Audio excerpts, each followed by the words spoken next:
Suresh flower નામની અહીંયા જે દુકાન આવેલી છે, મારી સાથે ભાઈશ્રી પણ જોડાયેલા છે, એમની સાથે થોડી ચર્ચા કરીશું. શું નામ છે આપનું? મારું નામ જગદીશભાઈ માળી છે. હવે આ નવીનભાઈ સવારમાં વહેલા 6:30 વાગે આવે છે. અચ્છા અચ્છા.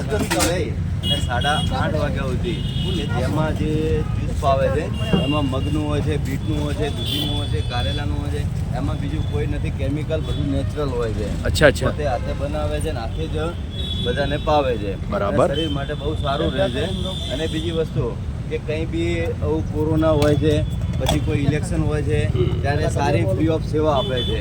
ખૂબ સરસ, વેરી ગુડ. એમાં કોઈનો રૂપિયો લેતા નથી. બહુ સરસ.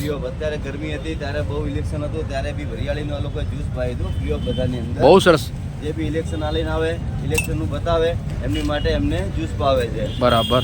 અને બીજી વસ્તુ કે આ જે વસ્તુ જે પીવાથી છે ને લોકોને શરીર માટે બહુ સારું છે. બહુ ફાઇન, બહુ ફાઇન, બહુ વેરી. અને નવીન પેઢી સેવા બી સારી છે. હા, એ લગભગ 4-5 વર્ષથી અહીંયા આવે છે, બહુ સારું છે. અને લોકો બી આમ 2 કલાક ઊભા રહીને બી એમનું જ્યુસ પીને જાય છે. ખૂબ સરસ મજાની એમની વાત કરી કે એમની સેવાઓ જ્યારે કે કોરોના સમય હોય કે ઇલેક્શન હોય કે કોઈ પણ સામાજિક ધાર્મિક પ્રોગ્રામ હોય તો એમના પોતાના જ્યુસ પોતે ફ્રી પીવડાવે છે. એવી પણ બહુ સુંદર મજાની વાત કરી.